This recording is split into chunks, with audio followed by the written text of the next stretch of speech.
بسم الله الرحمن الرحيم إن الحمد لله نحمده ونستعينه ونستغفره ونعوذ بالله من شرور أنفسنا ومن سيئات أعمالنا من يهدي الله فلا مضل له ومن يضلل فلا هادي له وأشهد أن لا إله إلا الله وحده لا شريك له وأشهد أن محمدا عبده ورسوله أما بعد فإن خير الكلام كلام الله وخير الهدي هدي محمد صلى الله عليه وسلم وشر الأمور محدثاتها وكل محدثة بدعة وكل بدعة ضلالة.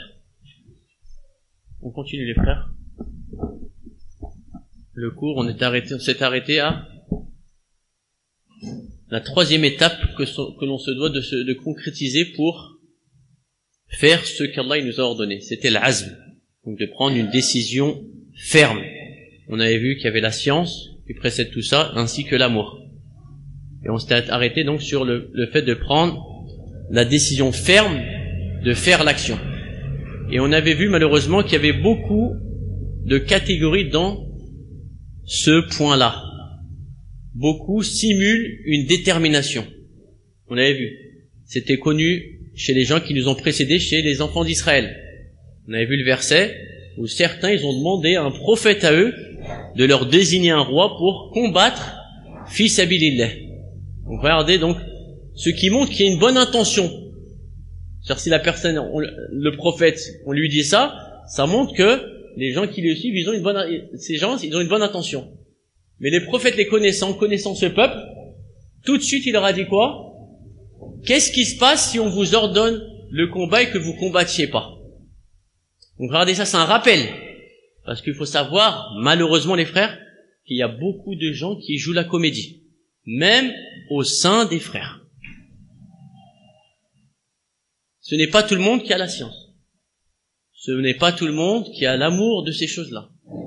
Et ce n'est pas tout le monde, encore moins, qui ont la détermination. Mais pour rentrer au sein de cette communauté, ils vont devoir simuler. D'accord? Et Allah, il va les tester. Comme il a fait le prophète. Qu'est-ce qui se passe si vous combattez pas? Et eux de continuer leur jeu. Comment ça, on combattrait pas alors qu'ils nous ont sortis de nos terres? Et quand Allah les éprouve, فَلَمَّا كُتِبَ عَلَيْهِمُ الْقِتَالِ تَوَلَّوْا إِلَّا قَلِيلًا مِنْهُمْ. Quand on leur a ordonné ce qu'ils ont eux-mêmes demandé, ou prétendu aimer, ils ont quoi? Ils ont fait volte-face. Est-ce que ça existe dans notre communauté? Bien sûr que ça existe. Il faut savoir que tout ce que tu lis sur les gens des communautés qui nous ont précédés, elle est présente ici. C'est-à-dire c'est pas spécifique à eux. Parce que beaucoup de gens, ils prétendent détester une communauté, surtout en Algérie. Ouais, mais l'habouch al-yahoud. D'accord. L'habouch al-yahoud. Déjà, c'est rare que c'est pour le fait qu'ils n'ont pas suivi le prophète alayhi salam. La plupart du temps, ils ramènent quoi comme argument? Parce que ils font du zulm aux Palestiniens. D'accord? Ils volent leurs terres. Donc on les aime pas normalement pour des caractéristiques qu'ils ont. C'est pas pour leur nom, pour les caractéristiques qu'ils ont. Mais est-ce qu'ils volent les terres des gens ici? En Algérie, est-ce qu'ils volent les terres des gens? Tous les problèmes d'héritage avec ça. Tu les aimes pas parce qu'ils volent la terre de musulmans. Mais toi tu fais quoi? Toi aussi tu le fais. Toi aussi, tu voles la terre de tes oncles, de tes tantes, de tes cousins, parce qu'ils sont en France, parce qu'ils sont là, parce qu'ils connaissent pas bien. Ça arrive, ça. Donc en fait, on voit que même le fait de détester ces gens, c'est pas dini, c'est pas religieux, puisqu'ils les font ces choses. Si t'aimes pas ces gens, c'est pour les caractéristiques qu'ils ont. Mais si t'as les mêmes caractéristiques, c'est incohérent. D'accord? Donc c'est pour ça, les frères, si quelqu'un, Allah il le waffaq, a donné des cours, c'est bien de donner les caractéristiques des Yahoud et la comparaison avec les musulmans de notre époque. Comment ils se comportent avec les textes. Pour savoir si vraiment, le fait de les détester, il est sincère, ou c'est juste parce que c'est un nom, on n'aime pas ces gens, etc., mais sinon, eux, ils font pareil. C'est compris, les frères, ou pas? Très important, ça. Donc, la sincérité. L'azm. Donc, ces gens-là, ils sont prétendus avoir, donc, la détermination dans le combat. Et le combat, c'est l'adoration qui est l'une des plus difficiles. Pourquoi? Parce que là, c'est ta vie qui est en jeu. C'est-à-dire, c'est pas seulement un bien, de l'argent, là c'est ta vie. Donc qui dit ta vie, c'est tes biens, tout part. D'accord? Et à cette époque-là, c'est durant cette adoration qu'est apparu qui? Les hypocrites. C'est durant cette adoration-là. Parce que justement, eux, ce qu'il y avait avant, on va dire, ils étaient convaincus de ça. Et comme on l'avait dit aussi, que l'hypocrisie, elle a apparu quand? Elle a apparu à Médine. Durant la Hijra, il n'y avait pas. Avant la Hijra, il n'y avait pas.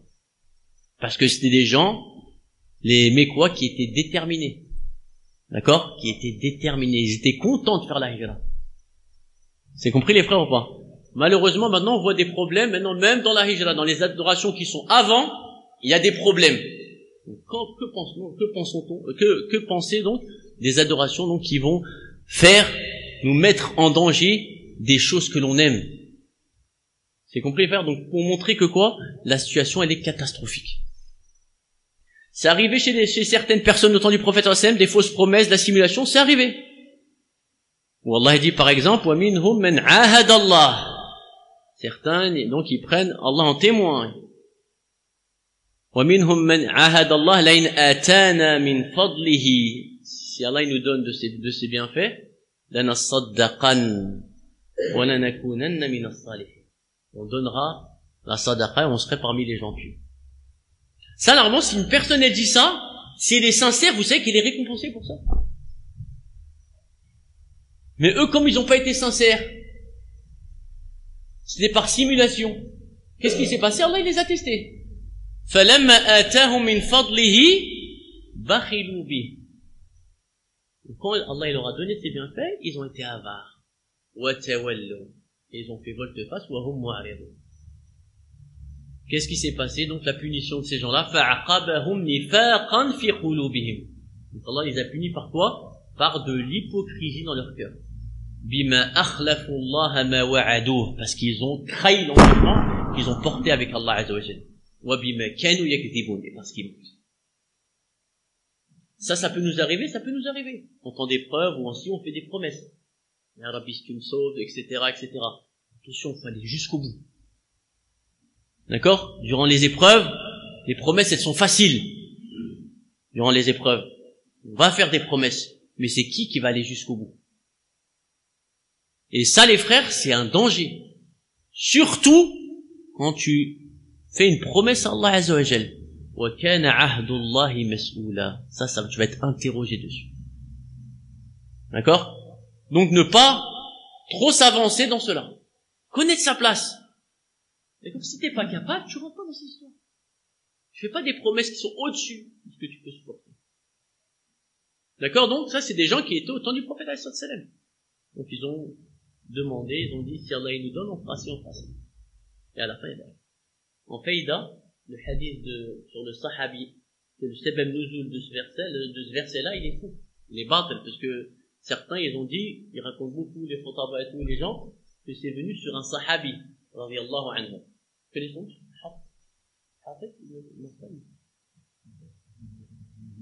c'est ça, hein? C'est lui sur la... C'est qui au col? Parce que certains, ils critiquent un sahabi, donc ils racontent que ce verset, il est arrivé sur un sahabi, donc il a fait ça. Et Cheikh Albani, il a dit que ce hadith, il est batil. D'accord? Il est faux. Donc c'est pas arrivé sur un sahabi, c'était sur une personne qui était hypocrite de base. Vous avez compris les frères ou pas? Pareil que cela, donc dans le même domaine, là donc c'est sur les sadaqa, maintenant sur le djihad, pareil. Qu'est-ce qu'ils ont dit, certaines personnes? Je me rappelle du début.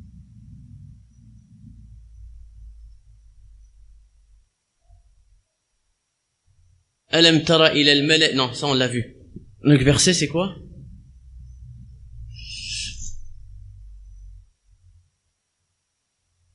Voilà.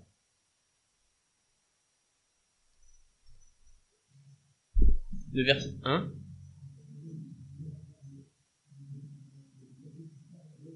Ta'lab ibn Hatib, excellent. Ouais, donc c'est excellent. Et donc ça, le hadith, il est pas bon, d'accord? Ce sahabi Jalil, il est bari de ça. D'accord? Il est innocent de ça. Donc le verset qu'on va évoquer, où Allah il nous dit donc, pareil, le combat. ils ont demandé à faire le combat. Et ensuite Allah nous a dit فَلَمَّا كُتِبَ عَلَيْهِمُ الْقِتَالِ إِذَا فَرِيقٌ مِّنْهُمْ يَخْشَوْنَ النَّاسَ كَخَشْيَةِ اللَّهِ أَوْ أَشَدَّ. Donc aussi ils ont demandé le combat. وَيَقُولُ الَّذِينَ آمَنُوا لَوْلَا نُزِّلَتْ سُورَةٌ. Donc les vrais croyants demandent, on aimerait bien qu'un verset y descende sur le djihad. فَلَمَّا كُتِبَ عَلَيْهِمُ الْقِتَالِ. Donc quand le verset est venu, إِذَا فَرِيقٌ مِّنْهُمْ, quand une partie d'entre eux, يَخْشَوْنَ النَّاسَ كَخَشْيَةِ اللَّهِ أَوْ أَشَدَّ خَشْيَةً. Ils ont commencé à craindre les gens comme on craint Allah ou plus encore. Donc là, on prend une faïda. C'est normal d'avoir peur. Comme on a dit toujours, ces sensations de peur au moment du combat, c'est normal. C'est compris les frères ou pas? Ça, c'est de la peur naturelle. À Moussa alayhi salam, ça arrivait. فَوْجَسَ فِي نَفْسِهِ خِيفَةً مُوسَى. Dans le sens quand il a vu le sihr des sorciers, donc il y a cette peur naturelle. Parce qu'Allah il nous dit donc وَجَاءُوا بِسِحْرٍ عَظِيمٍ. Ils sont venus avec une grande sorcellerie.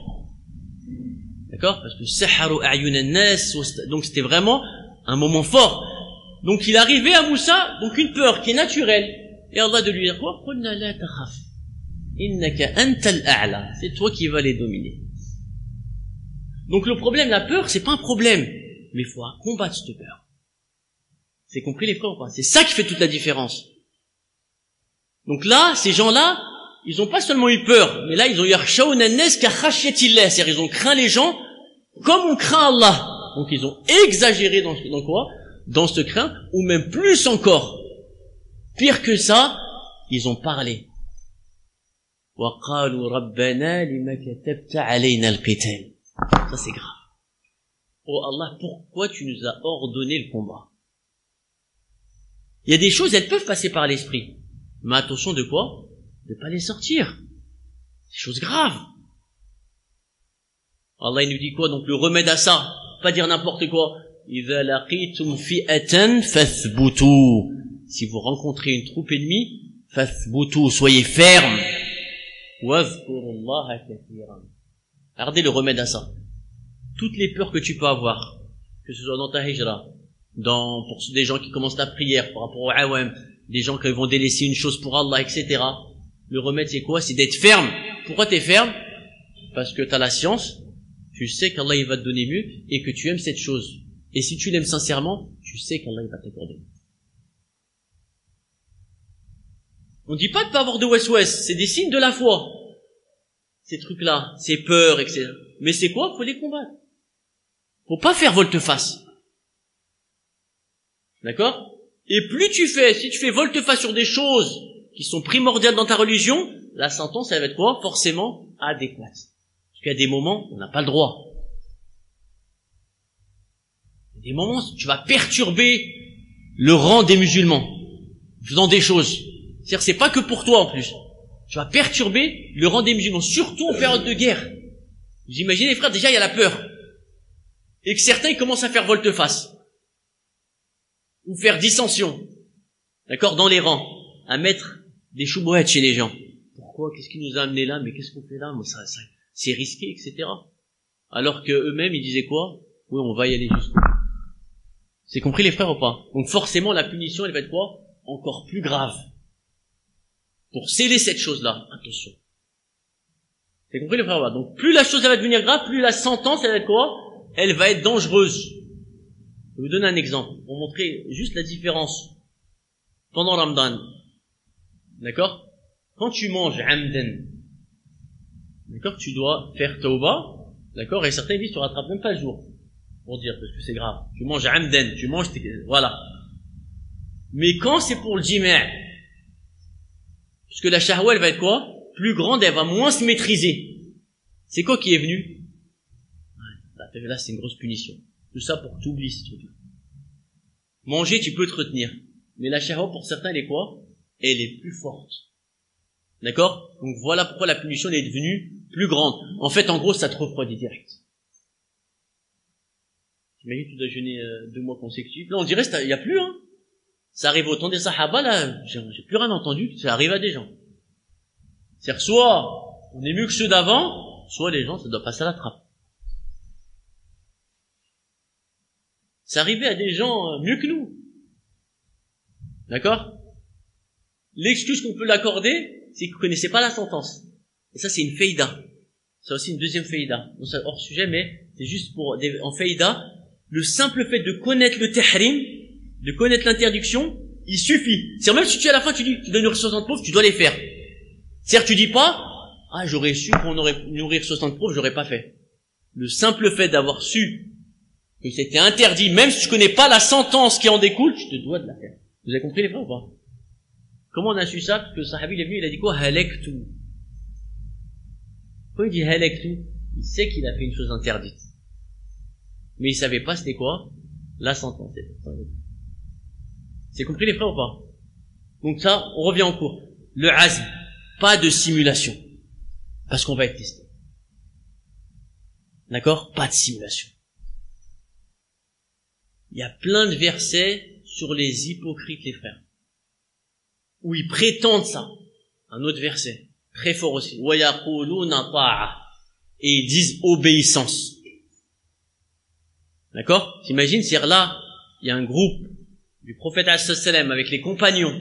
Ils décident ensemble. Parce que vous savez que le prophète sallam, il faisait le mushawara avec les sahaba. وَشَاوِرْهُمْ فِي الْأَمْرِ. Ils se décident. Une décision politique de faire la guerre ou de pas faire la guerre. Ils décident de faire le combat. Eux, ils disent quoi? Yaquluna ta'a, obéissance. فَإِذَا بَرَزُوا مِنْ عِنْدِكَ بَيَّتَ طَائِفَةٌ مِنْهُمْ غَيْرَ الَّذِي تَقُولُ. Regardez. Pourquoi simuler? Pourquoi prétendre d'obéissance? Et quand ils sortent de chez toi, la nuit, dans leur conversation secrète, بَيَّتَ طَائِفَةٌ مِنْهُمْ غَيْرَ الَّذِي تَقُولُ. Autre que ce qui a été convenu. Wallahu a'lam. Et Allah, il sait très bien ce qu'ils font. Et Allah de dire quoi à son prophète? Fa'a'rid anhum. Détourne-toi d'eux, wa tawakkal ala Allah. Détourne-toi d'eux. Faut pas que ça cause des scissions, parce que c'est ce qu'ils veulent. Ils veulent la scission. D'accord? Ils veulent le fractionnement de l'armée, comme ça quoi? Les kuffars quoi? Ils peuvent les attaquer plus facilement. Et le fait qu'ils viennent pas en réalité, comme c'est dit dans des versets, ces gens mauvais, les hypocrites, c'est mieux qu'ils viennent pas. Parce qu'ils servent à rien. C'est-à-dire même s'ils viennent, on va dire ils vont se forcer à venir. Allah il nous dit quoi? لو خرجوا فيكم ما زادوكم إلا خبالا. C'est-à-dire s'ils sortent avec vous, ils vont vous rajouter que du teshwish, que des problèmes. Mais pourquoi? Qu'est-ce qu'on fait là? Il fait chaud. Toujours les paroles. Hein? La tanfiru fil har. Donc toujours. Et le problème, les musulmans, les croyants, sont pas tous à un même niveau de degré de foi. Certains, ils vont entendre. Et ça va les perturber.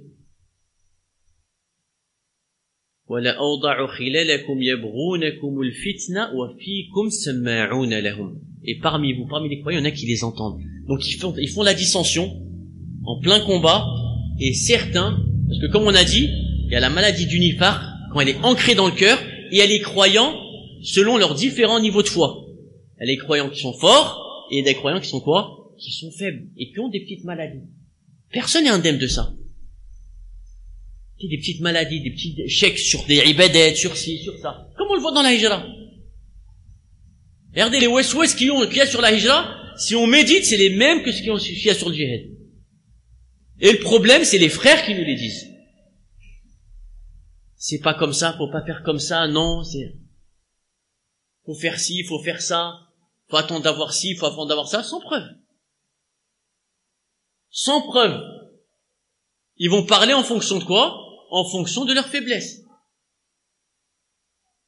On entend, moi je pars pas que si j'ai tant, etc. Et le problème, c'est qu'ils vont critiquer ceux qui vont essayer de sauver leur religion. D'accord? Tu te retrouves à faire hijra entre muhajir et la pression elle est même ici. Tu seras même étranger parmi eux. Si t'as appliqué vraiment ton djinn. D'accord? Parce que beaucoup, malheureusement, qu'est-ce qu'ils ont fait? Même s'ils ont fait la hijra, ils l'ont fait avec. Comment ils l'ont fait? Ça met du téchoui, ça, chez les frères. Ils viennent, ils ramènent tout. Il faut une maison avec piscine, ci, ça. Après, on croit que c'est ça la normalité. Et que si t'as pas ça, en fait, c'est un problème. Ça arrive, ça, les frères, ou pas? C'est notre actualité, ça. C'est juste, ça change, l'adoration est passée d'une à une autre, c'est tout. Et s'il y a des croyants qui sont un peu plus faibles, ils vont entendre ces choses-là. Et certains, ils peuvent faire demi-tour ou pas. Ça arrive, bien sûr. Par manque de conviction, quand on parle de azm, par le manque d'amour, par faiblesse. D'accord? Peut-être qu'il avait une bonne intention, parce que ça, on va le voir, ça aussi, l'azm. Ça se travaille. Le azm, la décision ferme, elle dépend de quoi? Elle dépend de l'amour. Et l'amour, les frères, ça diminue et ça augmente ou pas? Ça diminue et ça augmente. Ton amour pour Allah, c'est le même, pour les convertis, c'est le même, en début de conversion après, ça varie. C'est normal, ça a baissé de temps en temps, ça a monté d'autres. Les gens qui se convertissent nouvellement, ils ont une foi solide. D'accord? Parce qu'ils savent. Mais après, avec le temps, qu'est-ce qui va se passer? Forcément, l'attachement à la dunya, ça va descendre. Et si l'amour y baisse, le azmi va baisser, au fur et à mesure du temps. Et si tu oublies la cause pour laquelle tu es parti, qu'est-ce qui va se passer? Au fur et à mesure, jusqu'à tu vas faiblir. C'est compris les frères ou pas? Donc si tu veux pas faiblir, tu dois travailler ton amour. L'amour d'Allah Azza wa Jalla. La science que tu étudies là, parce que les gens, on les entend et ils disent, ouais, je vais venir au bled, je vais étudier la science. Cette science-là, c'est l'amour d'Allah, c'est ça. Toute la science que tu apprends, c'est pour concrétiser l'amour d'Allah. Tout ça, ça va être des causes pour aimer Allah plus. D'accord les frères? Sinon, ça n'a aucun intérêt. Tu vas te prendre des ma'loumet, des informations, mais ça n'a aucun intérêt pour toi. Comme on voit certains maintenant, qui sont dans la da'wa, on les voit faire des choses que même que les gens de la masse, ils ont honte de faire ces choses-là. Quand on entend les mensonges, les ci, les ça. Donc tout l'intérêt d'avoir appris. D'accord les frères? Donc le but de l'apprentissage de toute science, soit langue arabe, l'usul, l'aqida, même l'aqida, c'est quoi? C'est de connaître Allah Azza wa Jalla pour mieux l'adorer. C'est compris? Il faut pas oublier ce but. Parce que ça aussi, Shaitan, il a des bénéfices dedans. Il va rentrer, t'apprends pour apprendre. Parce que c'est une passion. D'accord? Après, ça va finir comme une passion. Ouais, j'étudie, ça me fait passer le temps, etc. Non, c'est pas comme ça. Cette science-là, c'est une hujja lek ou alayk. Faut pas oublier le but final. Que t'aies la crainte d'Allah Azza wa Jalla à la fin. C'est pas le fait que t'as assisté à tous les cours. Ou que tu connais un tel et un tel. Bon là, ça ne t'aide d'aucun intérêt. Le but c'est quoi? C'est de craindre Allah Azza wa Jalla. Et d'appliquer ce qu'il nous a dit. Et si tu arrives à apprendre et d'enseigner ça aux gens. L'attachement. Parce que beaucoup de gens, des fois là c'est terrible les frères, on nous enseigne des livres de Aqida par exemple. Tu fais le Wastiyya, etc. Ou tu vois des abwab, ou sur le mizan, c'est la pesée, les actions, etc. On dirait que ça va pas nous arriver. Tu sais, c'est juste, oui, ulama, il y a divergence. Certains, ils ont dit qu'il y a un mizan, d'autres plusieurs. Tu sais, certains, il y a des, voilà, on parle du mizan. Il faut pas oublier. C'est la pesée. Quand on va rencontrer notre Seigneur, quand nos actions, elles vont être là. Faut pas oublier ça. Faut pas que ce soit seulement scolaire. Vous avez compris les frères ou pas? Même si Allah, il faut voir que t'enseignes plus tard. Faut jamais laisser croire que c'est scolaire, que c'est des ma'loumet. Oui, un tel il a dit ça, un tel il a dit ça, il s'est basé sur ce verset-là. C'est bien de connaître ces choses, mais il faut faire réaliser aux gens que là on parle de quoi? De Yawm al-Qiyamah. D'accord les frères ou pas? Quand tu apprends à répondre aux gens de l'innovation, sur les asma wa sifat par exemple, pourquoi les asma wa sifat c'est super important? Parce que comme on a dit, c'est en connaissant Allah que tu vas mieux l'adorer. Ça traverse les asma wa sifat. S'il touche les asma wa sifat, qu'est-ce qui va se passer? L'adoration, elle va plus. Toi, tu sais qu'Allah, il entend, il voit. C'est ça qui va te faire que tu vas le craindre. Tu sais que c'est des sifat haqiqiyya, c'est vrai. Mais s'il y a des gens après, ils nous disent, non, Allah yasma' sami' bila sam'. Ou il dit, la yasma'. Donc à la fin, qu'est-ce qui va se passer? C'est quoi qui va être touché? C'est ton adoration, ils veulent toucher l'adoration d'Allah. C'est compris les frères, ça ou pas? C'est compris les frères ou pas? Comprendre quand on apprend ces choses-là. Il est où leur but à ces gens-là? Quand tu touches les noms attributs, pourquoi il est important de les apprendre? Et de connaître. Et de savoir aussi comment les enseigner. Vous me comprenez les frères, hein? C'est sûr, hein? D'accord? Faut vraiment être, vraiment comprendre la chose-là. Donc tout ça pour vous dire que quoi? Ces choses-là, c'est des choses réelles. D'accord? Faut pas simuler.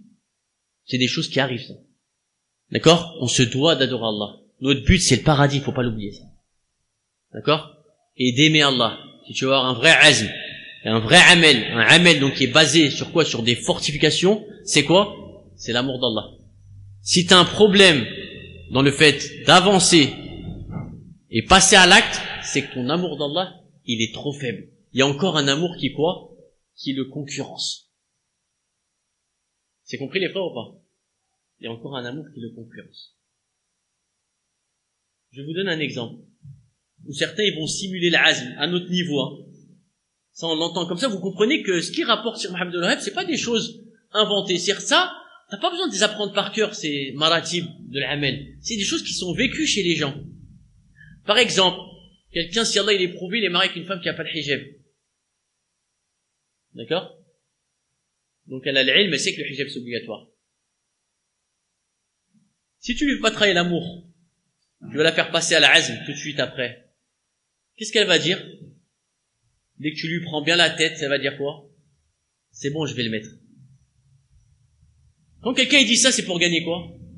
Quand quelqu'un dit c'est bon, tu la menaces, que c'est ça les frères. Comme on n'a pas le tartib pour enseigner à ces choses-là. D'accord? Il va la menacer. Donc là, elle est menacée, donc elle veut pas le mettre, mais elle veut rester avec son mari. Donc elle voit que elle craint le divorce. Elle va essayer de gagner du temps. Elle va dire quoi? Ça y est, je t'assure, je suis décidé, je vais le mettre, mais patient. C'est l'az, ça ou pas? C'est l'az. Est-ce qu'il est vrai ou pas vrai? Voilà. C'est juste ça parce qu'elle sent que quoi? Il y a un amour d'autre chose, l'amour du cocon familial qui va rester quoi? Donc elle va quoi? Essayer de gagner du temps. Je vais le mettre. C'est compris ça les frères ou pas? D'accord? Parce qu'il n'est pas mebni sur des choses vraies, il n'a pas un amour véritable. Et que même si elle est faible, et qu'elle peut le mettre, on va dire, c'est à toi de faire la hijra. Parce qu'il faut savoir que c'est pas tout le monde qui peut affronter les gens, les frères. C'est pas tout le monde qui peut affronter les gens, le regard des gens. C'est pour ça la hijra, elle a été légiférée. La hijra, c'est quoi les frères? C'est quand tu peux pas quoi? Extérioriser ta religion. C'est compris? Quand tu peux pas le montrer aux gens, parce que c'est pas tout le monde qui a le courage de dire moi c'est comme ça, je suis convaincu. C'est pas tout le monde. Et c'est ces gens-là qui peuvent pas appliquer à cause du regard des gens qui est obligatoire de partir. Et toi si t'es un frère, c'est ça la solution, parmi les solutions, c'est de partir. Parce que c'est, comme on a dit, c'est pas tout le monde qui est prêt à affronter le regard des gens. Il y en a, c'est terrible. Il y en a pour le regard des gens, les frères. L'histoire d'Abu Talib. Il allait mourir. Là, on parle pas le regard des gens seulement. Et là, il allait mourir, l'oncle du prophète, alayhi salatu wassalam. Le prophète, tu as dit, il est Allah. Mais il a dit quoi? Je suis de la religion de mes ancêtres. Pourquoi? De peur que quoi? Que les gens, ils disent après, il a changé de religion. Tu vas mourir, t'as plus peur. Même si les gens ils disent t'as fait ci, tu vas mourir. Et malgré ça, il s'est pas converti. Donc vous imaginez les frères donc comment la pression elle peut être? Certains ils pensent au regard, même après la mort, au regard des gens, même après la mort, qu'est-ce qu'ils vont penser de moi les gens? C'est terrible ça les frères ou pas? Donc c'est terrible. Ces exemples c'est pourquoi? C'est que ça existe chez nous aussi. Même avec tes enfants, pour la salade. Ça je suis décidé, je vais la faire. Ça aussi c'est pour gagner du temps. Il connaît les étapes mieux que toi, lui. Il sait que le haz, avec le haz, tu vas lui laisser du temps encore. C'est, je suis décidé, je vais la faire. Donc on dira, je vais la faire.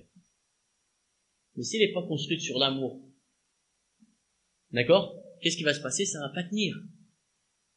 Ou même s'il le fait, au début, c'est possible qu'il soit pas sincère, il le fait pour toi.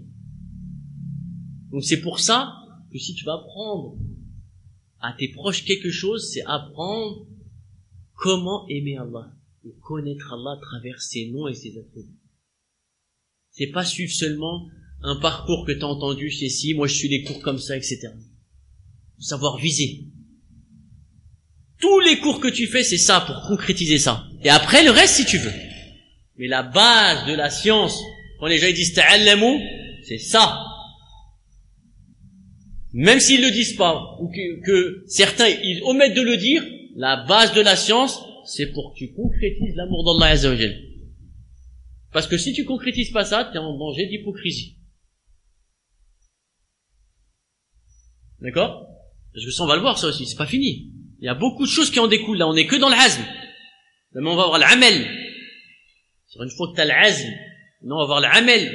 Comment ça va se passer? La mise en pratique. Quand on dit l'ilm ou l'amel, il y a ça avant. Il y a l'ilm ou l'amel. Entre les deux, il y a quoi? Il y a le mahabba et l'azm. Sinon, qu'est-ce qui va se passer? Le amel, c'est possible qu'il ait un khalal. Ta mise en pratique, elle va avoir un problème. C'est possible que tu fasses des choses pour le regard des gens. C'est pour ça qu'on dit toujours revenir à la niya. On comprend pas ça. Revenir. Pourquoi tu fais ces choses-là? Ça, si quelqu'un, il aime Allah et il l'adore, celui-là, il n'y a pas de problème. Mais si tu oublies, qu'est-ce qui va se passer? C'est possible que tu fasses les gens pour Allah. Les choses, tu fais des choses, quoi? Juste pour le suivi des gens. Maintenant, certains, ils font même la hijra par mode. Tu sais, il a vu que tous ses amis sont allés, il dit bon.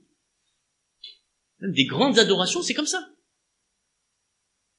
Ils oublient pourquoi ils la font. Donc c'est grave, ça les prend ou pas? Donc c'est grave. Donc avoir un azm authentique et pas jouer la comédie. Une fois que tu as concrétisé cela, qu'est-ce qui va se passer? Il arrivera le amel.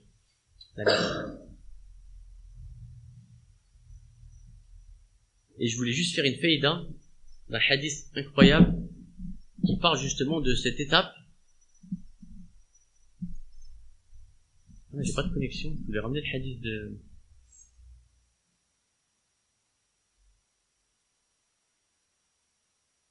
l'histoire de Ka'b ibn Malik, radiyallahu anhu.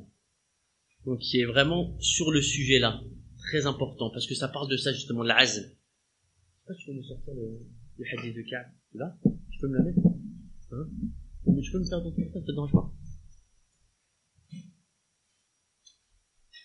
Le hadith de Ka'b, on va voir que il était bari min al-nifaq, il était innocent du nifaq. Et que subhanallah, même avec un azm, c'est possible qu'Allah il t'éprouve et tu passes pas à l'action. C'est exactement ce qui est arrivé à qui? À ce sahabi jalil radiyallahu anhu, qui raconte lui-même son histoire.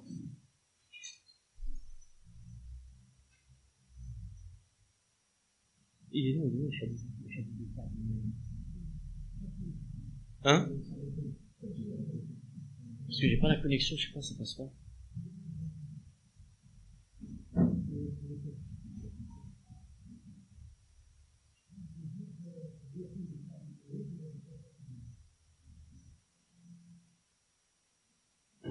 Maintenant, peut-être ça marche là? Non, c'est bon. Là, c'est passé, hein. Donc il dit, j'ai entendu Ka'b ibn Malik radiyallahu anhu raconter son histoire lorsqu'il faut s'accompagner au messager d'Allah. Regardez. Il n'a pas assisté à une bataille. Donc c'est lui qui va la raconter. On va sentir quoi donc dans son récit? La sincérité. Que c'est totalement l'inverse des hypocrites. Où lui-même il raconte, je n'ai jamais faussé compagnie au messager d'Allah, alayhi salatu wassalam, au cours d'une expédition militaire qu'il a entreprise, excepté celle de Tabouk, celle qu'il va raconter maintenant. Il n'y a que la bataille de Badr à laquelle je n'ai pas participé. Vraiment, c'est grave. Pourquoi? Il a donné son excuse. Mais personne n'a été blâmé pour ne pas y avoir participé. En effet, le messager d'Allah alayhi salam et les musulmans n'étaient sortis que pour intercepter la caravane de Quraysh. Donc le but de la sortie, c'était pas le combat. Mais Allah, il a fait qu'il y ait un combat qui arrive à ce moment. D'accord? Donc voilà pourquoi il était excusé. Une bonne excuse. Donc il raconte qu'il a été présent à différents trucs. Après, ensuite, il dit, en ce qui me concerne, lorsque j'ai faussé compagnie au messager d'Allah, alayhi salatu salam, au cours de l'expédition de Tabouk, en ne me présentant pas à son départ, je n'avais jamais été aussi fort et aisé que lorsque je lui ai faussé compagnie. Ça, c'est des détails, normalement, que les gens, ils disent pas, ça. Toutes les questions, quand les gens, ils essaient d'avoir un intérêt pour essayer de tromper le savant ou la personne qui va dire, il va pas dire ces choses-là. Lui, il le dit clairement. J'avais tout ce qu'il fallait pour partir. Vous avez vu la sincérité, elle est où? Comment elle est la sincérité? pas de jouer la comédie. Clairement, il lui dit, j'avais tout. Ce qu'il faut savoir, pour sortir en combat, c'est quoi? Il faut la force physique, d'accord? Et il faut avoir une monture dans certains combats. D'accord? Par Allah, je n'avais jamais possédé avant cette expédition 2 chameaux à la fois. Et il rajoute en plus sur, d'accord? Il le rajoute, j'avais en plus 2 montures. Lorsque le messager d'Allah alayhi salam souhaitait entreprendre une expédition, il ne précisait jamais l'endroit qu'il envisageait d'attaquer jusqu'à cette expédition. Donc ça, c'est par stratégie. D'accord? C'est par stratégie. En effet, le messager d'Allah lança cette expédition par une chaleur torride. Première chose que les hypocrites, donc ça déjà, faut savoir que beaucoup de gens ils vont être éliminés. Ils l'ont dit clairement. وَقَالُوا لَا تَنْفِرُوا فِي الْحَرِّ. Regardez, ils mettent le téchouï chez les croyants. Ne partez pas dans une chaleur aussi forte. C'est quoi le remède avec ces gens-là? Allah il dit quoi? وَقُولُوا لَهُمْ قَوْلًا بَلِيغًا. En fait, tu leur dis une parole pour les, tu sais, tu les séquettes, tu les fais taire. قُلْ نَارُ جَهَنَّمَ أَشَدُّ حَرًّا. Je peux répondre à ça? Même si. Regardez les réponses. Faut pas tergiverser avec eux. لا تنفروا في الحر. Regardez la réponse de Rabbil Alamin. قُلْ نَارُ جَهَنَّمَ أَشَدُّ حَرًّا لَوْ كَانُوا يَفْقَهُونَ. Si seulement ils savaient. S'il n'y a pas de gens comme ça pour répondre aux choubouahs des hypocrites, qu'est-ce qui va se passer? Ça va mettre des doutes. D'accord, les frères? Ça arrive des fois, on dit à des frères, vas-y, viens avec nous, il peut pas venir.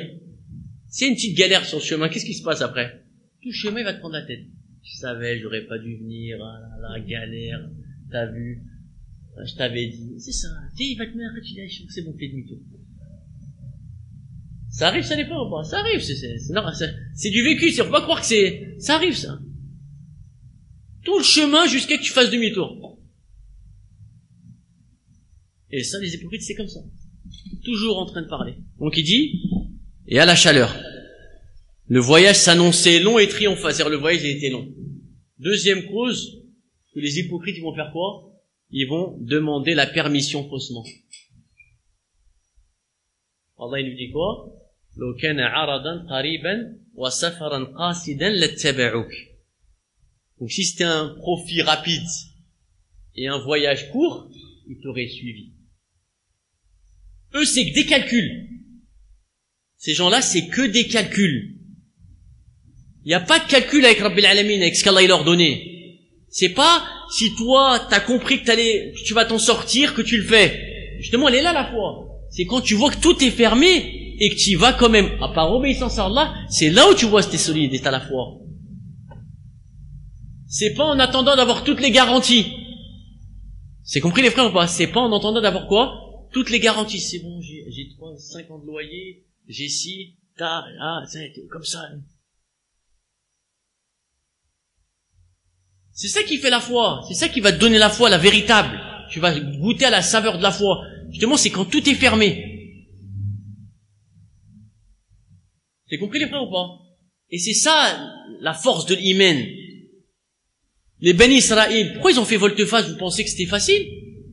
Quand Allah il leur a dit, rentrez par cette porte, si vous rentrez, vous allez gagner. Et c'est à Allah qu'il faut placer sa confiance, si vous êtes croyant.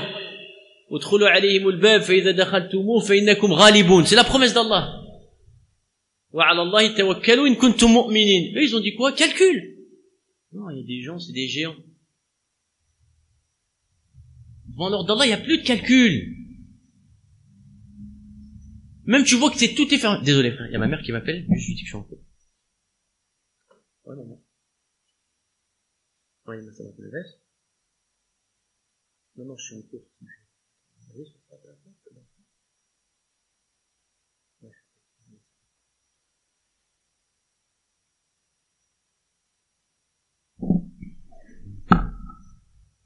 Alors, donc on a été où? Ouais, le voyage long. D'accord? Il y a des intérêts, etc. Donc s'il est long, forcément, parce que pour eux, ils visent quoi à travers le combat quand ils y allaient? C'est ça qui est fourbe de leur part. Cherchez quoi à travers le combat? Le butin, exactement. En fait, c'est comme un investissement pour eux, Msakin. Ils croient qu'ils sont intelligents. Il y a un petit voyage, il y a une tête comme ça, hop, un butin, je vais avoir du truc. C'est ça, c'est des calculs. Les hypocrites, c'est des calculateurs. Et le croyant ferme, il obéit à Allah. Et il enlève tous ses calculs de sa tête. Il y a des calculs qui vont venir ou pas, les frères? Est-ce que les calculs vont venir dans nos têtes? Il n'y en a pas. Bien sûr, il y a des calculs. La crainte, etc., la peur. Mais,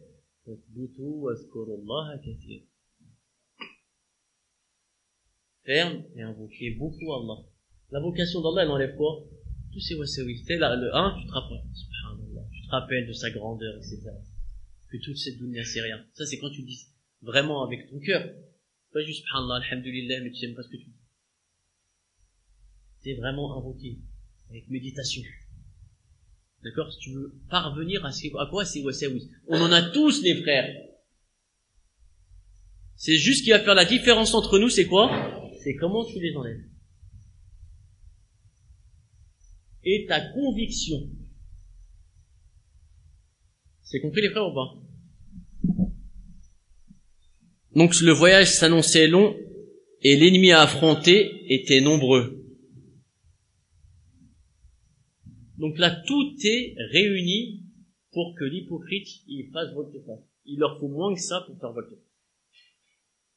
Donc chaleur terrible, voyage long, un ennemi nombreux, et on va voir, il y a autre chose encore. Le prophète ﷺ annonça donc aux musulmans leur objectif, les informant de la direction qu'ils souhaitaient prendre, afin qu'ils s'y préparent. Le messager d'Allah ﷺ était accompagné d'un grand nombre de musulmans sans qu'aucun livre ne consigne leur nom. Donc avant, il n'y avait pas l'appel. Lui, il évoque ça, c'est une faïda, hein. Radiyallahu anhu. C'est qu'il aurait pu passer. Il n'y a pas la liste. C'est possible que quelqu'un soit oublié quelque chose. T'as compris ou pas? Il n'y a pas de liste. En l'inverse, que si t'as une liste, il est où un tel? Il est où un tel? Il est où un tel? On coupe pas les frères. Donc là, il n'y a pas, c'est pas consigné. C'est-à-dire, même si quelqu'un, il a dit ils étaient nombreux, il n'y avait pas de livre. Donc c'est possible que quoi? Tu te faufiles. Quiconque voulait se dérober pouvait le faire facilement, étant persuadé que son absence passerait inaperçue, à moins qu'une révélation divine ne descende le concernant. Par ailleurs, le messager d'Allah alayhi salam entreprit cette expédition au moment où les fruits, pour lesquels j'avais une certaine faiblesse, étaient devenus mûrs et où l'ombre était appréciée. Encore une chose correcte. C'est-à-dire, c'est comme si c'était la période où tu allais prendre le bénéfice de ce que tu as préparé pendant des mois et des mois. Et ceux qui connaissent la culture, ils savent la difficulté que c'est. Ils connaissent la flair. Ça y est, c'est le moment d'accueillir. Vous imaginez, frère? Et ça, c'est ce genre de verset qu'on avait vu dans la Mahabba. C'est ça. Votre argent, vos demeures, vos tijara, c'est tout ça, c'est ahabba ilaykum min Allahi wa rasulihi wa jihadin fi sabilihi. Si ces choses-là, je vous les faites passer avant Allah et son prophète et le combat fi sabilillah, fatarabbasu, attention. Jusqu'à qu'Allah il fasse venir son ordre. D'accord, ça c'est une menace terrible. Donc tout était là pourquoi? Pour que les hypocrites y fassent volte-face. Donc capable de continuer, quant à moi je sortais bien le matin pour me préparer comme eux, mais je rentrais finalement sans avoir rien fait, en me disant j'aurais bien le temps de le faire plus tard. Donc ça, c'est un sahabi qui était bari min an-nifaq, il avait pas ça. C'est juste, il avait l'azm, mais c'est juste l'amel, il est pas venu fawriyan, tout de suite après. Juste c'est un peu de... Et des fois Allah il t'éprouve. Et ça a une sagesse. Ça c'est une faïda aussi. C'est possible que tu sois éprouvé, même par des péchés. Est-ce que ceux-là te rendent meilleur? Non pas que tu les fais de ton gré, que tu fasses exprès de les faire, mais des fois que tu peux être éprouvé par des choses, d'accord, mais qui vont être des causes de quoi? De ton élévation auprès d'Allah. Comme ça arrive à Kabil. D'accord? Où des versets ils ont été révélés sur lui. Malgré les épreuves. C'est pour ça, c'est une message qui rapporte chez les savants. Est-ce que c'est quelqu'un de mieux? C'est quelqu'un qui a jamais fait de péché? Ou quelqu'un qui a fait des péchés qui fait tauba? Donc ça dépend de tout un chacun. Certains des péchés, ils vont les rendre meilleurs avec leur tauba après. De savoir ce qu'ils ont pu faire comme péché grave. D'accord? et que vraiment ils sont pas à l'abri, bah ça va leur accorder quoi? Donc une humilité. Toute leur vie ils vont s'en rappeler. Toute leur vie ils vont s'en rappeler. Et ils retomberont plus dessus. C'est compris les frères ou pas? Ou ça peut arriver. Et c'est exactement ce qui arrive à quoi? À ce sahabi. Donc il a dit j'aurais bien le temps de le faire plus tard. Cette situation perdurera alors que les gens faisaient leurs préparatifs sérieusement. Un matin, le messager d'Allah prit la route, ainsi que les musulmans, alors que je n'avais rien préparé pour mon équipement. Au matin, je sortis, mais revins chez moi sans avoir rien préparé. Une épreuve. Cette situation se prolongea si bien que l'armée accéléra le pas et prit les devants. Je décidai alors de prendre le départ pour les rejoindre. Et il disait, si seulement je l'avais fait, si seulement je l'avais fait. Mais cela ne me fut pas destiné.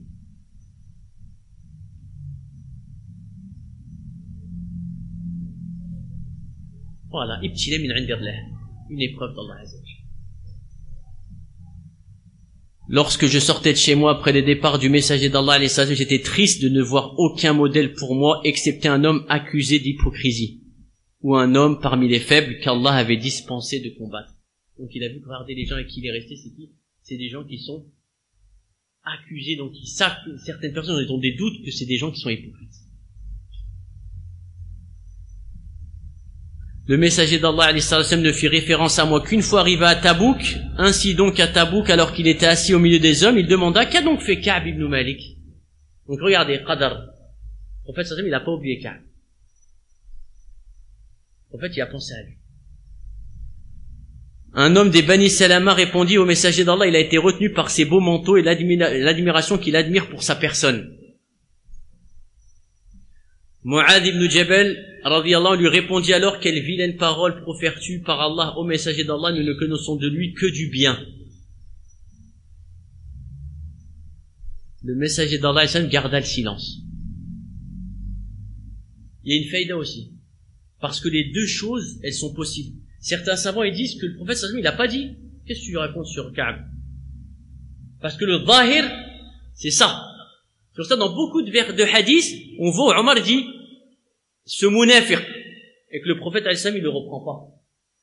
D'accord? Et ça, c'est des feuilles des savants, qui disent donc quoi? Parce que pourquoi il le reproche pas? Parce que le zahir, ça peut être ça.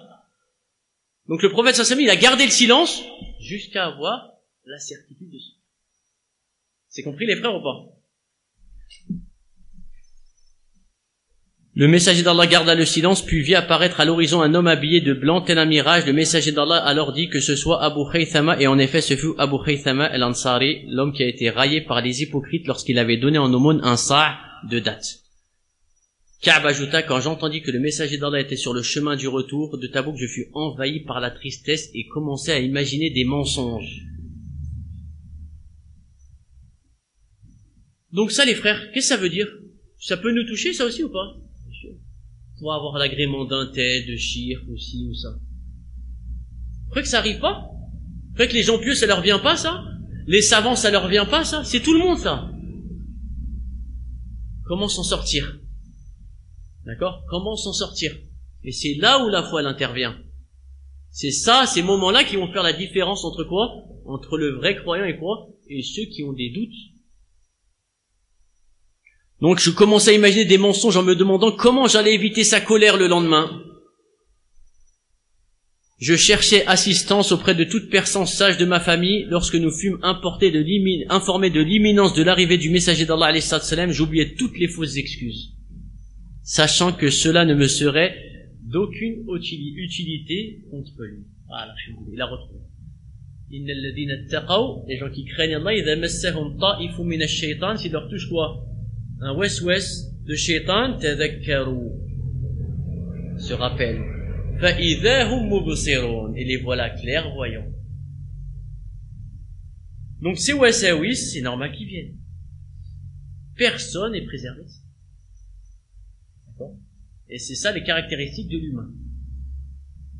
Mais c'est comment les combattre. Donc ça lui est venu par la tête et tout de suite il a dit quoi? Il y a que la véridicité qui va m'être utile. Le messager d'Allah alayhi salam arriva enfin dans la matinée et comme à son habitude, chaque fois qu'il revenait de voyage, il se rendit à la mosquée pour accomplir une prière de 2 unités, puis il s'assit au milieu des gens. Lorsqu'il fit cela, alors ceux qui étaient restés à l'arrière, ils étaient environ 80 hommes. Donc ceux qui ont donné des excuses, et qu'on va voir des fausses excuses, se rendirent auprès de lui en se justifiant, en jurant de leur bonne foi. Regardez en plus. Tu joues la comédie. Tu demandes la permission de pas combattre et tu jures en mentant. Les caractéristiques des hypocrites. En plus, il rajoute à ça le fait de jurer. وَأَقْسَمُوا بِاللَّهِ جَهْدَ أَيْمَانِهِمْ لَإِنْ أَمَرْتَهُمْ لَيَخْرُجُونَ. Et ils jurent par Allah des plus grands serments solennels que si tu leur ordonnes de combattre, parce qu'une fois qu'ils ont déjà fait volte-face ça. Mais là, pour se justifier, ils ont juré par Allah, pour vraiment réconforter, pour dire vraiment là, ils sont déterminés. قُلْ لَا تُقْسِمُوا. Ne jurez pas. طَاعَةٌ مَعْرُوفَةٌ. C'est une obéissance qui est connue, l'obéissance verbale.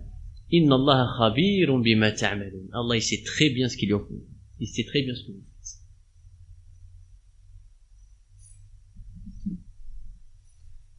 Le messager d'Allah accepta leur excuse publique et leur serment d'allégeance.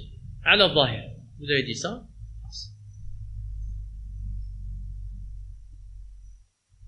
Puis il demanda à Allah de leur pardonner tout en lui confiant les secrets de leur cœur. Alors je m'avançai vers lui et je le saluai. Il m'a alors souri à la manière de celui en colère, puis m'a dit « Viens ».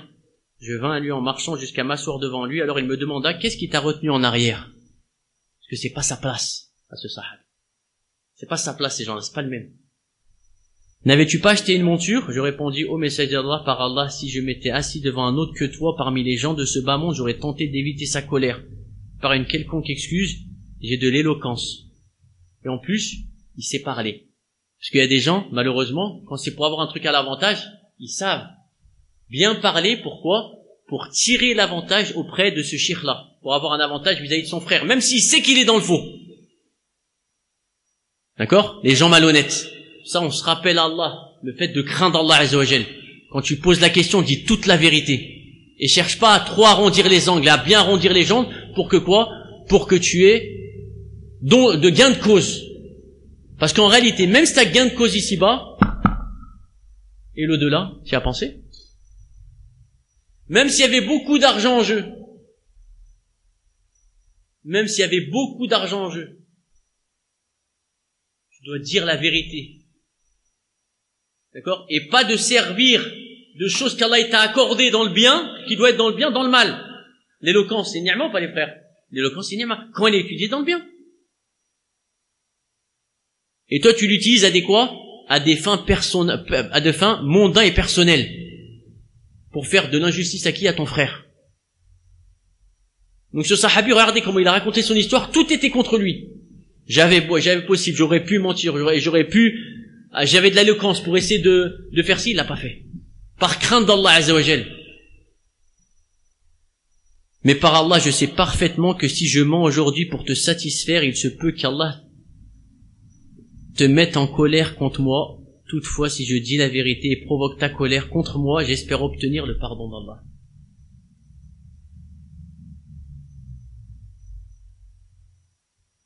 Vous imaginez ça les frères ou pas? C'est fort. Alors que c'est le prophète alayhi salatu wassalam. Même son agrément dans la colère d'Allah, c'est pas bon. Parce que le prophète alayhi salatu, il connaît le ghaib ou pas les frères? Il connaît pas. Ce qui a pu le sauver, c'est qu'une révélation, et Allah, il l'a fait descendre. Une révélation d'Allah Azza wa Jalla sur ce sahabi et les 2 autres compagnons. Par Allah, je n'ai aucune excuse. L'affaire, elle est close. Par Allah, je n'ai jamais été aussi fort et aussi aisé qu'au moment où je t'ai faussé compagnie. Merde. Il a même pas essayé de dire, je voulais, non, j'avais pas d'excuse. Le messager d'Allah alayhi salam a dit, quant à celui-là, il a été véridique. Il y a des alamettes quand même. Sans quelqu'un véridique. Lève-toi jusqu'à qu'Allah décide de son sort. Et il s'est passé énormément de choses. Pourquoi cette histoire-là? Donc même avec le azm, il c'est possible que tu sois éprouvé. Ça, pour ce sahabi jalil, c'est le cas où il a été éprouvé sur ça. Mais même sur nous, par exemple, ça peut nous arriver où tu peux avoir un azm sincère, mais qu'au fur et à mesure du temps, ton azm diminue. D'accord? Comme par exemple pour le hajj. Il y a la période du hajj, tout le monde est, l'année prochaine je le fais. C'est possible que tu aies un azm haqiqi à ce moment-là, que tu as vraiment envie de décider de le faire. Mais qu'est-ce qui va se passer au fur et à mesure du temps? Les mois y passent, qu'est-ce qui va se passer? Ton azm va diminuer, parce que t'as pas travaillé ton amour d'Allah Azza wa Jal. Il y a des choses mondaines qui vont devenir, des propositions elles vont devenir, les prix vont augmenter, etc., jusqu'à qu'à la fin, qu'est-ce qui va se passer? Ton azm il va diminuer jusqu'à que tu fasses pas cette action.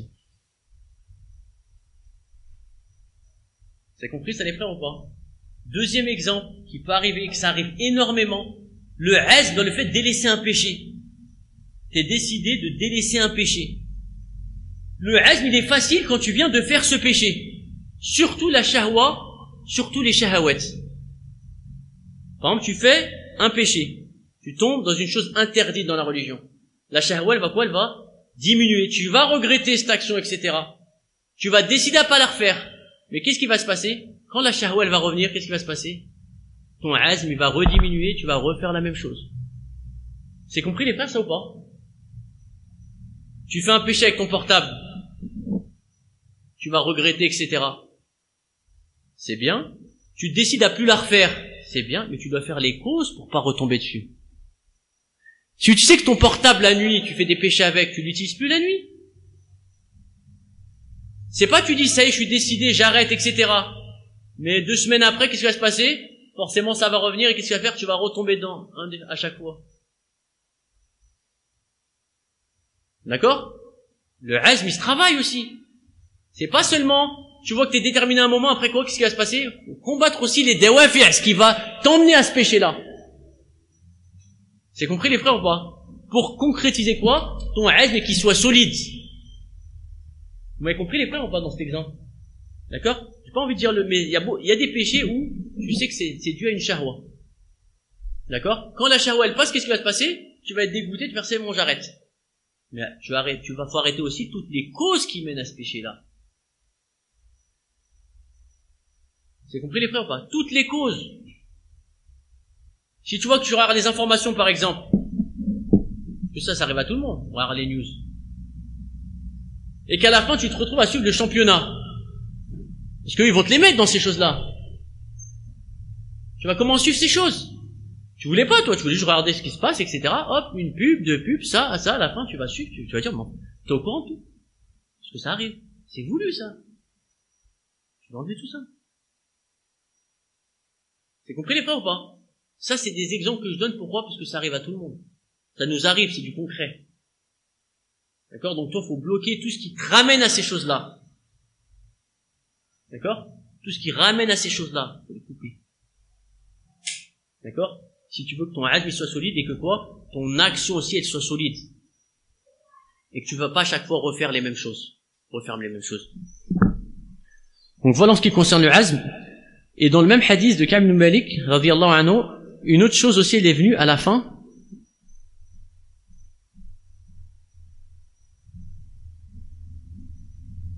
Donc c'était la dernière épreuve quand il a été mis en quarantaine.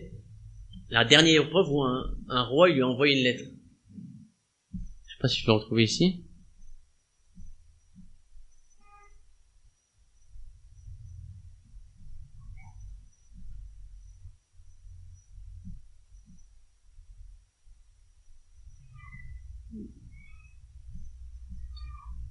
Voilà.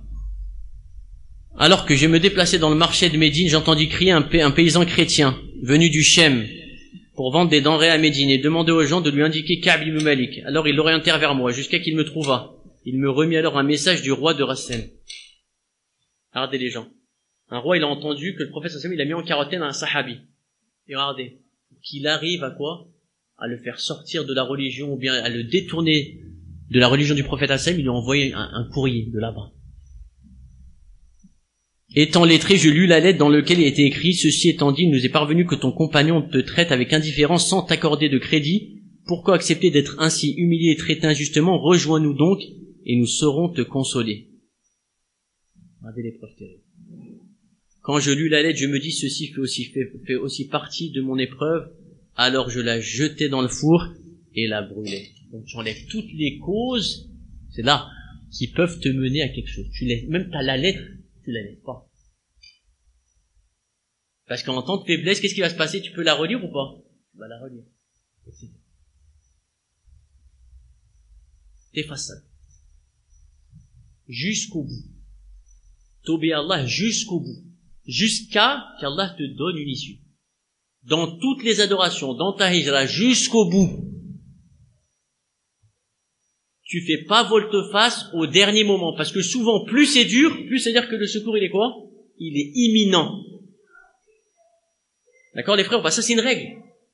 T'as compris, les frères? Plus c'est dur, plus tu sens que tu vas craquer, plus le secours, il est imminent. Il reste plus rien. Regardez, la dernière épreuve, très grosse épreuve, il a tenu. C'était la dernière à passer. Une fois qu'il a passé ça, il a brûlé. 40 jours sur les 50 passèrent et la révélation divine tardait à venir lorsqu'un jour, et là, la révélation elle vient, et elle, innocente, Ka'b ibn Malik radiyallahu anhu de l'hypocrisie. C'est compris les frères, ça ou pas? Regardez ces étapes que le shir il nous donne. C'est des trésors les frères. L'ilm, le mahabba, aimer ces choses-là et travailler son amour. D'accord? Travailler son amour. Parce que l'amour, comme on a dit, il diminue, il augmente. Faut faire les causes. Quand il y a un moment de faiblesse, travailler les choses qui vont te permettre de quoi? D'augmenter ton amour pour Allah. Sinon, qu'est-ce qui va se passer? Ton azm, il va être touché. Ta détermination, elle va être touchée. Et qu'est-ce qui peut se passer? Et ton amal aussi, il peut quoi? Il peut disparaître. C'est compris les frères, ça ou pas? Tout est relié. Il y a un hadith énorme aussi, du prophète al-sallam où il dit Innal iman la yabla kama yabla thawbu ahadikum. La foi, ce qu'elle englobe, yabla, comment on peut dire ça, un habit il s'use. La foi, elle s'use comme s'use un habit. Fajaddidu imanakum. Prenez-en soin, ça veut. Ta foi, prends-en soin. Ton amour d'Allah, prends-en soin. Et c'est toi qui dois être quoi? Médecin de toi-même. Tout est relié. Si tu vois que ton amal, t'as moins envie, ta détermination, elle faiblit, tu reviens à l'amour. N'oublie pas pourquoi tu l'as fait. La science, c'est Allah qui t'a ordonné, et que sa promesse est vraie, et son amour, c'est ça qui va te consolider quoi? Ton reste. Mais si tu laisses les wasawis de shaitan, qu'est-ce qui va se passer? Ta détermination, elle va faiblir, et ton action, forcément, elle va quoi? Elle va faiblir. Si t'as la science, l'amour, la détermination, elle va impliquer quoi? En généralité, elle va impliquer quoi? L'action. Et c'est ça, la quatrième chose, on va juste commencer. On a fait combien de temps? Hein?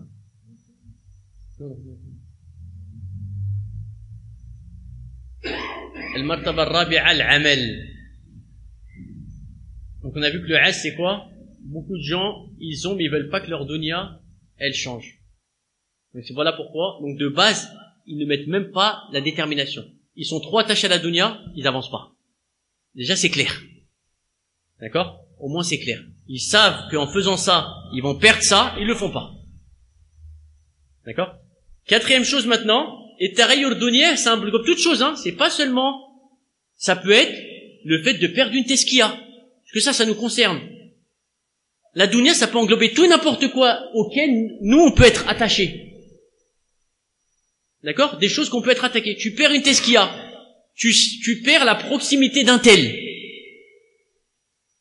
Tout ce sur quoi tu peux t'attacher. Et c'est chacun en fonction de quoi? De ses attaches. D'accord? L'étudiant en sciences, il va plus s'attacher à qui? Aux savants. D'autres, ils vont être attachés à leurs parents, par exemple.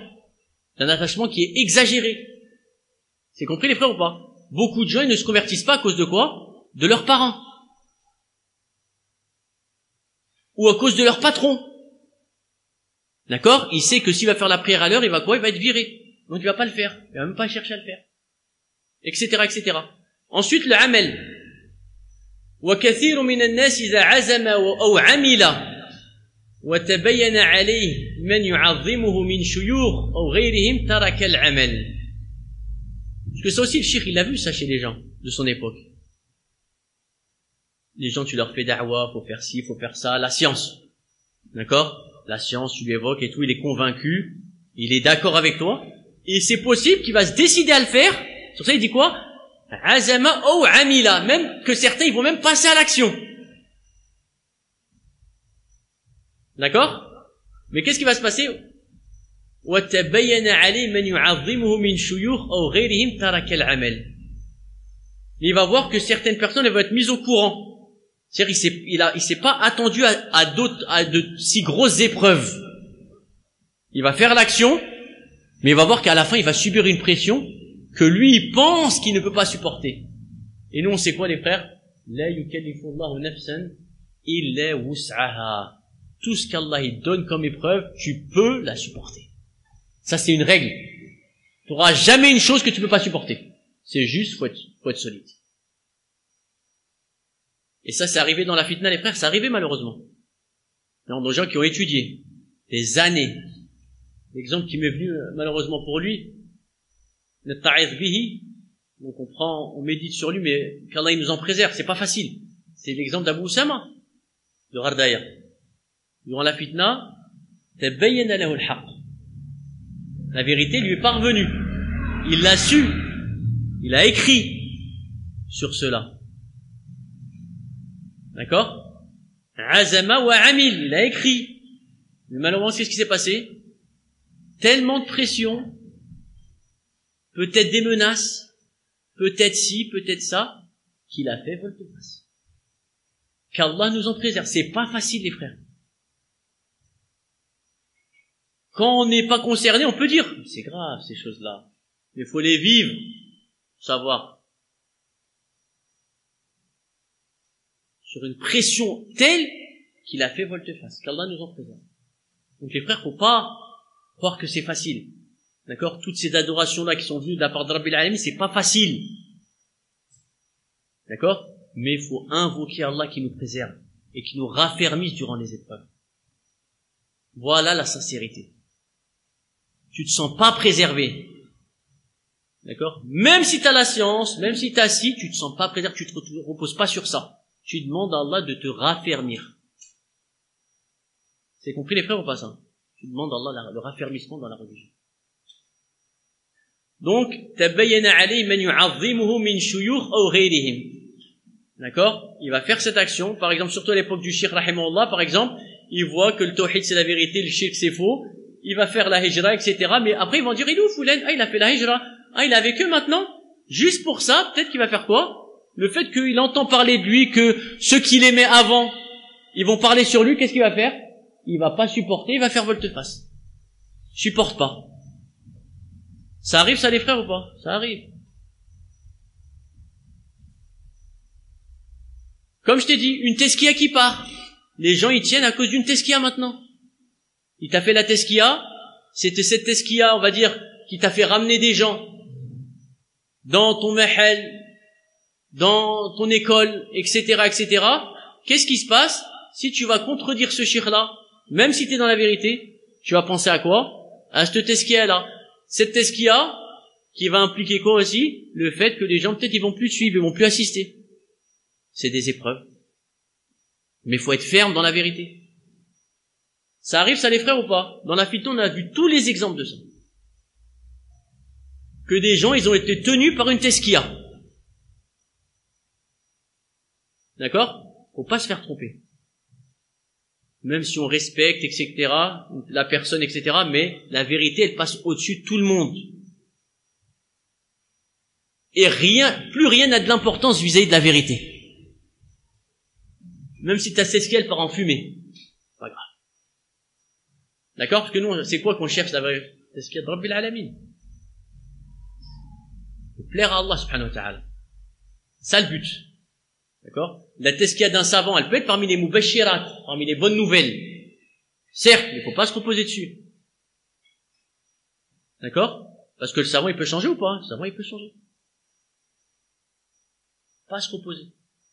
Ni sur une tezkiya, ni sur le fait que le shir il te connaît, etc. D'accord? Le haqq, il est au-dessus de tout. C'est compris, les frères? Donc, l'amal,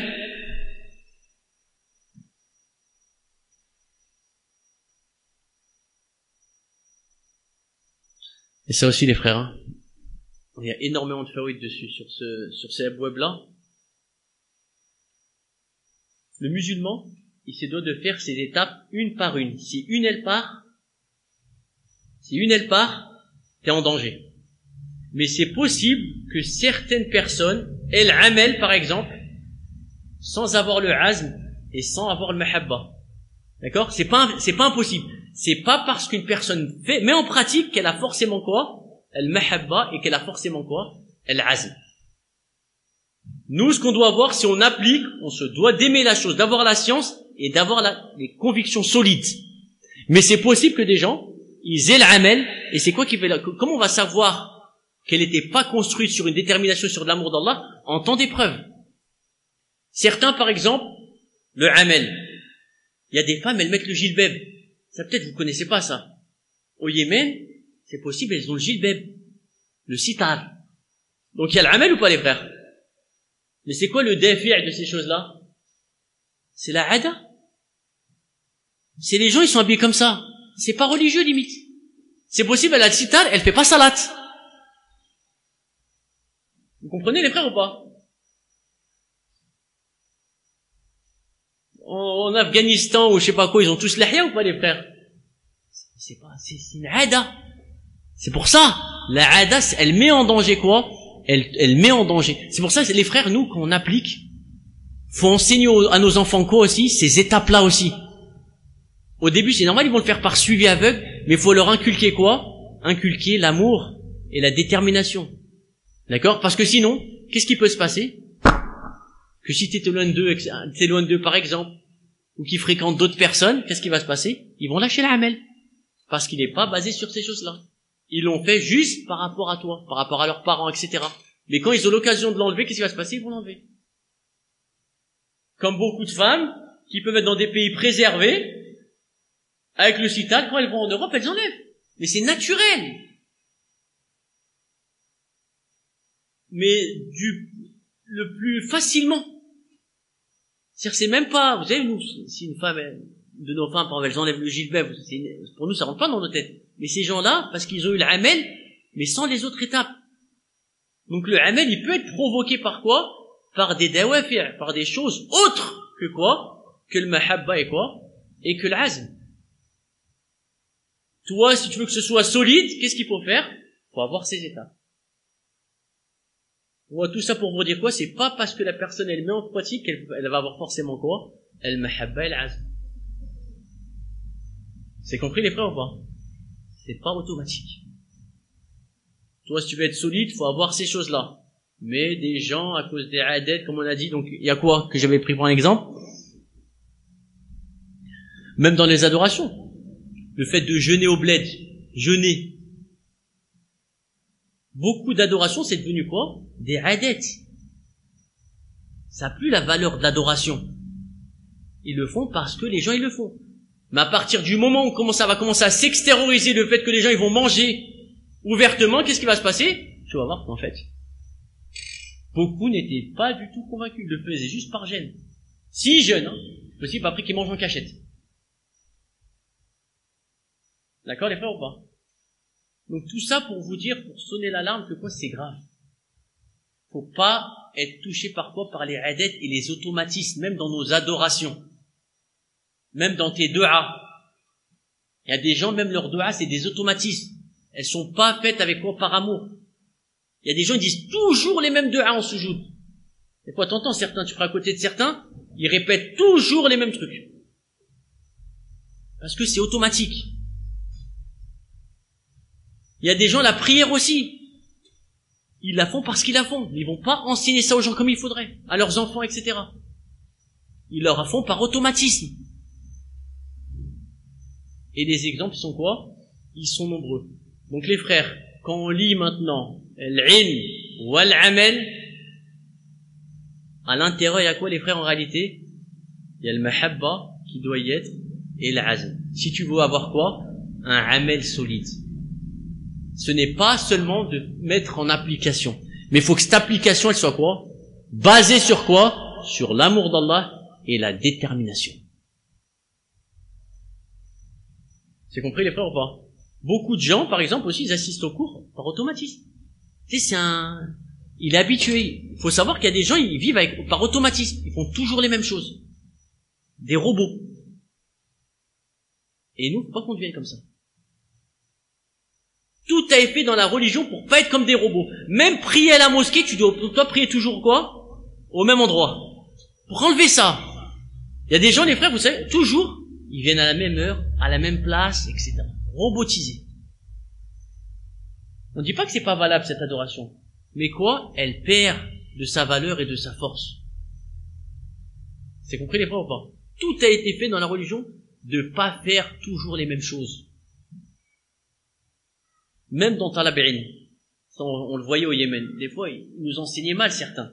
Ils disaient Talab al-Ilm, Talab al-Ilm. Mais des fois, il y a des adorations qui passent avant, dans certains cas. Des fois, par exemple, tu vas arriver au Saf al-Awwal, parce que ça nous est arrivé, ça. Tu vas arriver au Saf al-Awwal. Mais sur ta route, tu vois quelqu'un qui a besoin d'aide. C'est compris ou pas? Il faut savoir jauger par l'importance des adorations. Ça, c'est une priorité, ça.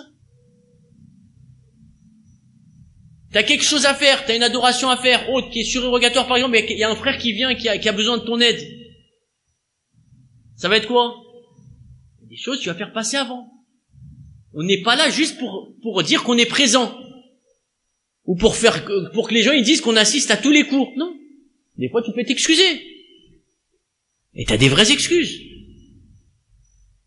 Tu te dois de faire les adorations qui sont quoi? Qui passent en avant. C'est pour ça, donc, même les adorations, on n'a pas une adoration en particulier. Il faut tout faire. Ça, c'est une faïda d'Ibn al-Qayyim, rahimahullah, qui dit que chaque adoration, elle a son temps. Des fois, c'est comme ça. Dès que c'est le temps du CM, tu fais le jeûne. Dès que c'est le temps de Talab al-Ilm, tu fais Talab al-Ilm. Dès que c'est le temps d'aider les autres, tu fais les autres, etc. Polyvalent. D'accord? Tu fais comme Allah il t'a ordonné. C'est compris les frères ou pas? On s'arrête là, Inch'Allah. Hein?